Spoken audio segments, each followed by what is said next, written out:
solemnly swear I, John Fitzgerald Kennedy, do solemnly swear that you will faithfully execute the office of President of the United States that I will faithfully execute the office of President of the United States and will, to the best of your ability, and will, to the best of my ability, preserve, protect, and defend the Constitution of the United States. preserve, protect, and defend the Constitution of the United States. So help you God. So help me God.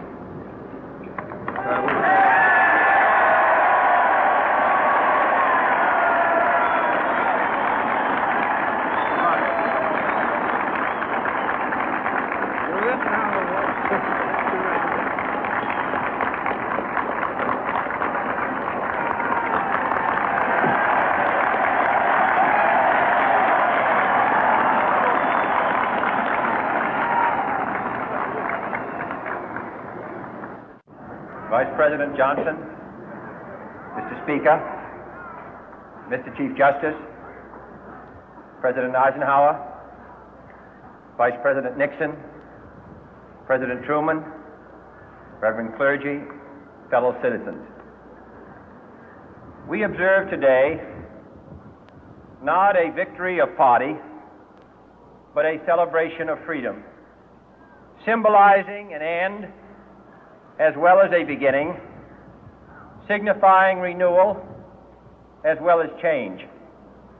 For I have sworn before you and Almighty God the same solemn oath our forebears prescribed nearly a century and 3/4 ago. The world is very different now, for man holds in his mortal hands the power to abolish all forms of human poverty and all forms of human life. And yet the same revolutionary beliefs for which our forebears fought are still at issue around the globe. The belief that the rights of man come not from the generosity of the state, but from the hand of God. We dare not forget today that we are the heirs of that first revolution. Let the word go forth from this time and place to friend and foe alike that the torch has been passed to a new generation of Americans born in this century, tempered by war, disciplined by a hard and bitter peace, proud of our ancient heritage, and unwilling to witness or permit the slow undoing of those human rights to which this nation has always been committed and to which we are committed today at home and around the world.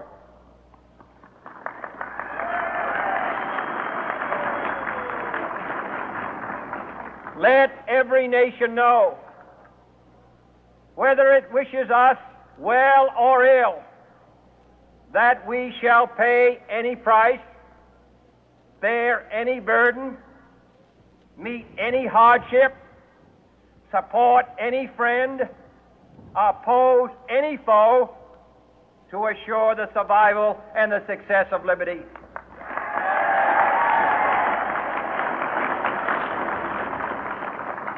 This much we pledge and more. To those old allies whose cultural and spiritual origins we share, we pledge the loyalty of faithful friends. United, there is little we cannot do in a host of cooperative ventures. Divided, there is little we can do, for we dare not meet a powerful challenge at odds and split asunder.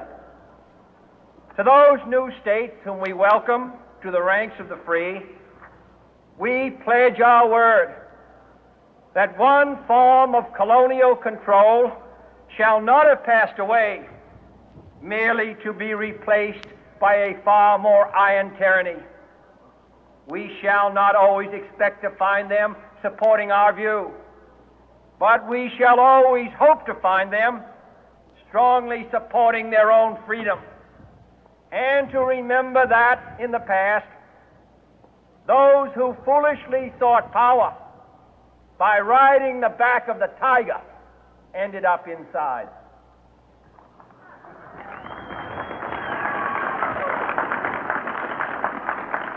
To those people in the huts and villages of half the globe struggling to break the bonds of mass misery, we pledge our best efforts to help them help themselves for whatever period is required, not because the communists may be doing it, not because we seek their votes, but because it is right. If a free society cannot help the many who are poor, it cannot save the few who are rich.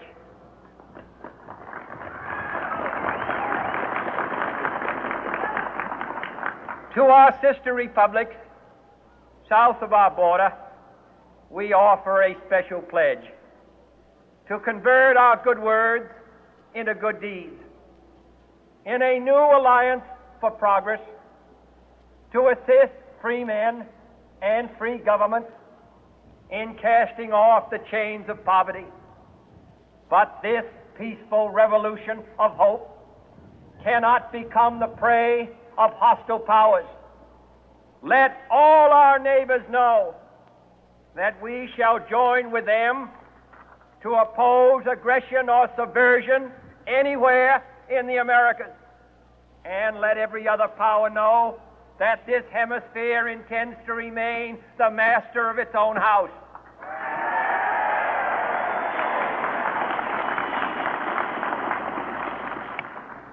To that World Assembly of Sovereign States, the United Nations, our last best hope, in an age where the instruments of war have far outpaced the instruments of peace, we renew our pledge of support to prevent it from becoming merely a forum for invective, to strengthen its shield of the new and the weak, and to enlarge the area in which its writ may run.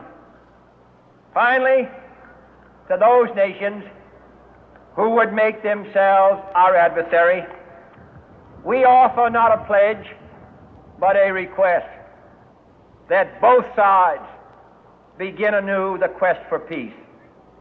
Before the dark powers of destruction, unleashed by science, engulf all humanity in planned or accidental self-destruction, we dare not tempt them with weakness, for only when our arms are sufficient beyond doubt can we be certain beyond doubt that they will never be employed. But neither can two great and powerful groups of nations take comfort from our present course, both sides overburdened by the cost of modern weapons, both rightly alarmed by the steady spread of the deadly atom, yet both racing to alter that uncertain balance of terror that stays the hand of mankind's final war. So let us begin anew, remembering on both sides that civility is not a sign of weakness, and sincerity is always subject to proof. Let us never negotiate out of fear, but let us never fear to negotiate.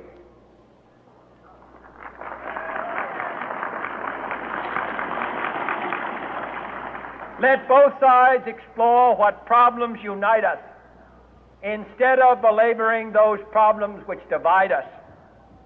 Let both sides, for the first time, formulate serious and precise proposals for the inspection and control of arms, and bring the absolute power to destroy other nations under the absolute control of all nations.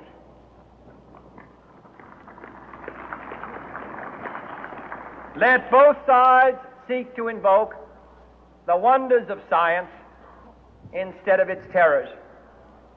Together, let us explore the stars, conquer the deserts, eradicate disease, tap the ocean depth, and encourage the arts and commerce. Let both sides unite to heed in all corners of the earth the command of Isaiah to undo the heavy burden and let the oppressed go free. And if a beachhead of cooperation may push back the jungle of suspicion, let both sides join in creating a new endeavor, not a new balance of power, but a new world of law, where the strong are just and the weak secure and the peace preserved. All this will not be finished in the first 100 days, nor will it be finished in the first 1,000 days, nor in the life of this administration, nor even perhaps in our lifetime on this planet. But let us begin.